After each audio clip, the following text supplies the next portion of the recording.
नमस्कार बंधुरा new cooking ब्लगे तुम्हारे सबाइके स्वागत जानिए। तो आज के आमी एक चिकेन दम रेसिपि निये चले एसेछि एकदम भिन्न स्वादेर এই রেসিপিটা। বন্ধুরা তোমরা যারা এখনো চ্যানেলটিকে সাবস্ক্রাইব করোনি তারা অবশ্যই চ্যানেলটিকে সাবস্ক্রাইব করে পাশে থাকার অনুরোধ রইল আর পুরো ভিডিওটা স্কিপ না করে দেখার অনুরোধ রইল। তো এখানে আমি 500 মতো মুরগির মাংস নিয়ে নিয়েছি। তো মাংসটাকে খুব ভালোভাবে ধুয়ে পরিষ্কার করে নিয়েছি। এইভাবে মাংস করলে বাড়িতে সবাই চেটে পুটে এক থালা ভাত খেয়ে নেবে। তো এখানে নিয়েছি রসুন, তেজপাতা, গোটা শুকনো লঙ্কা নিয়েছি, গোটা গরম মশলা নিয়েছি, টমেটো আর নিয়েছি আলু দুটো আর পেঁয়াজ নিয়েছি কেটে দুটো বড় বড় সাইজে। এখানে বাটার জন্য টমেটো, রসুন, একটা পেঁয়াজ আর নিয়েছি আদা। এর মধ্যে দিয়ে দেবো ধনে ও মৌরি। মৌরি দিলে কিন্তু বন্ধুরা স্বাদটা আরও বেশি অসাধারণ আসবে। তো মশলাটা করে নেব। এখানে দিয়ে দিয়েছি কড়াইতে তেল। তো তেলের মধ্যে আমি আলুগুলোকে ভেজে নেব।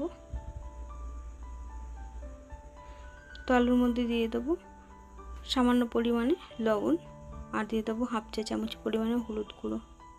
তো নুন হলুদ দিয়ে আলুটাকে লাল লাল করে ভেজে নেব।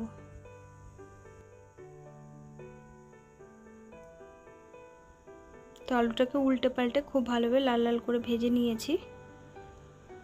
আলুটাকে এবার তুলে নেব।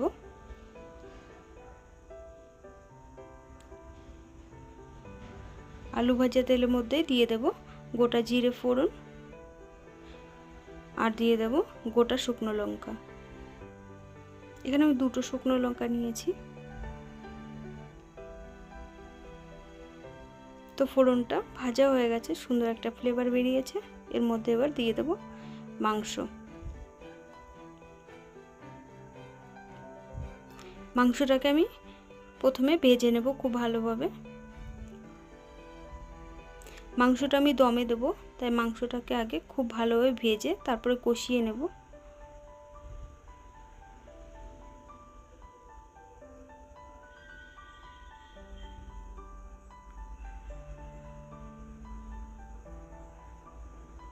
তো মাংসটাকে খুব ভালোভাবে নাড়িয়ে চাড়িয়ে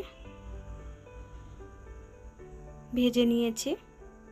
দেখো মাংস ভাজা হয়ে গেছে। তো এর মধ্যে দিয়ে দেব কেটে রাখা পেঁয়াজ।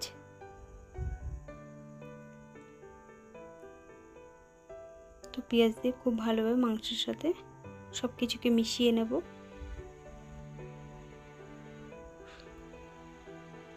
তো পেঁয়াজ হালকা ভাজা হয়ে গেছে।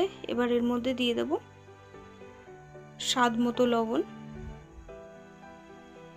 তো এখানে আমি দিয়ে দিচ্ছি স্বাদ মতো লবণ। তো লবণ দিয়ে এটাকে খুব ভালোভাবে সব কিছুর সাথে মিশিয়ে নেব।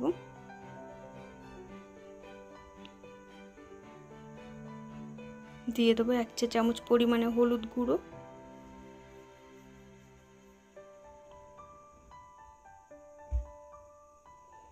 তো নুন হলুদ দিয়ে খুব ভালোভাবে মাংসটাকে আর একটু কষিয়ে নেব।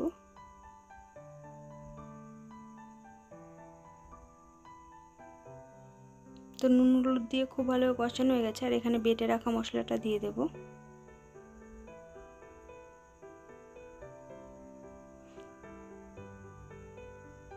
তো মশলা দিয়ে খুব ভালোভাবে কষিয়ে নেব। এখানে আমি আলু ভাজা তেলটাই ইউজ করেছি বন্ধুরা। খুব বেশি একটা তেল এখানে আমার লাগছে না। খুব কম তেল দিয়েই আমি এই দম চিকেনটা বানাবো, কারণ মাংসটা একটু চর্বি জাতীয়, এটার থেকে যথেষ্ট পরিমাণে তেল বেরোবে। তো এর মধ্যে দিয়ে দেবো এবার 1 চা চামচ পরিমাণে কাশ্মীরি লঙ্কার গুঁড়ো আর দিয়ে দেবো হাফ চা চামচ পরিমাণে লাল লঙ্কার গুঁড়ো। তো সব কিছুকে খুব ভালোভাবে কষিয়ে নেব।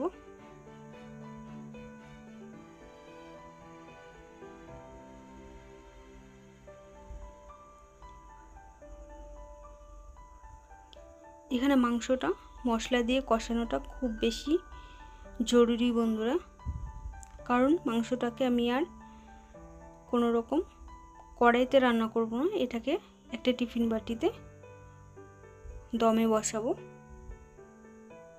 তো মাংসটাকে আমি খুব ভালোভাবে কষিয়ে নেব।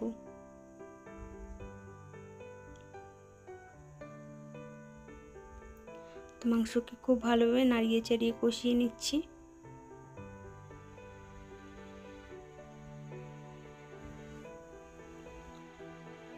তো মাংস খুব ভালোভাবে দেখো বন্ধুরা কষানো হয়ে গেছে।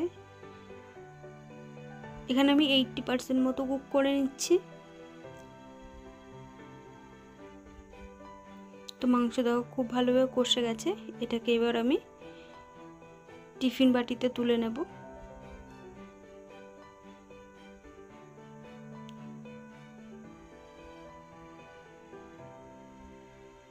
তো মাংসটাকে টিফিন বাটিতে তুলে নিচ্ছি। আর মাংস কষানো ওই কড়াইতেই সামান্য পরিমাণে জল দিয়ে জলটাকে একটু গরম করে নিচ্ছি। আর কড়াইতে লেগে থাকা মশলাগুলো খুব ভালোভাবে জলের সাথে ধুয়ে মিশে গেছে। তো আমি এই মশলা ধোয়া জলটাই দিয়ে দেব। এখানে খুব বেশি জল ইউজ করছি না, কারণ খুব বেশি জল দেব না। এটা এমনি খুব বেশি জল দিলে টানবে না।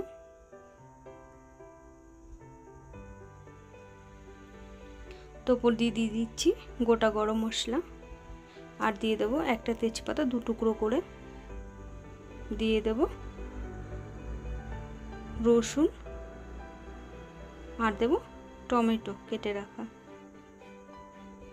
তো সব কিছু দিয়ে হালকাভাবে চামচের সাহায্যে মিশিয়ে নিচ্ছি। তো মেশানো হয়ে গেছে। এবার আমি টিফিন বাটিটাকে ঢাকনার সাহায্যে বন্ধ করে দেব। তো বন্ধ করে দিয়েছি। এখানে দেখো আমি কড়াইতে নিয়ে নিয়েছি জল। এবার জলের মধ্যে বাটিটাকে বসিয়ে দেব। দেখো আমি অনেকটা পরিমাণে জল নিয়েছি। টিফিন বাটির ঢাকনা একদম শুরু পর্যন্ত জল নিয়েছি। তো এটাকে আমি এবার পুরো জলটাকে টানিয়ে নেব। তো জল দেখো কতটা পরিমাণে শুকিয়ে গেছে।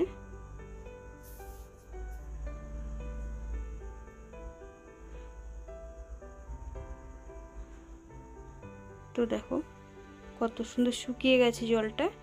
এবার আমি বাটিটাকে একটু ঠান্ডা করে নেব। তো পুরো জল শুকিয়ে গেছে।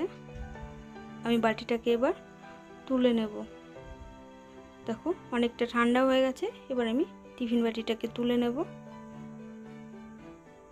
তো এবার আমি ঢাকনার মুখটা খুলে তোমাদের দেখাচ্ছি। দেখো বন্ধুরা, উফ কি কালার এসছে, অসাধারণ একটা কালার। মাংসের মধ্যে এবার দিয়ে দেবো শাহি গরম মশলা। তোমরা এটা দমে দেওয়ার আগেও দিতে পারো বন্ধুরা, কিন্তু আমি এখন দিচ্ছি। দিয়ে 10 মিনিট এটাকে এই গরম অবস্থায় ঢেকে রাখবো। শুধু কালার দেখো বন্ধুরা, অসাধারণ কালার। শুধু অসাধারণ কালার না বন্ধুরা, এটা খেতেও সত্যি খুবই অসাধারণ। একবার অবশ্যই বাড়িতে বানিয়ে খেয়ে দেখবে। তো এটাকে আমি 10 মিনিট ঢেকে রেখে দেবো। তো 10 মিনিট পরে ঢাকনাটা খুলে নিয়েছি। অসাধারণ সত্যি বন্ধুরা এই মাংসের রেসিপিটা। এরকম চিকেন দম রেসিপি তোমরাও একবার বাড়িতে অবশ্যই বানিয়ে খেয়ে দেখবে, অসাধারণ স্বাদ লাগবে। আর বাড়ির সবাই খুবই প্রশংসা করবে। একবার না বানালে বুঝতে পারবে না। তো বন্ধুরা, তোমাদের যদি এই চিকেনের দম রেসিপিটা পছন্দ হয়ে থাকে তাহলে চ্যানেলটিকে লাইক, কমেন্ট এবং সাবস্ক্রাইব করে পাশে থাকার অনুরোধ রইল। ও অনেক বেশি কমেন্ট এবং শেয়ার করে দিও।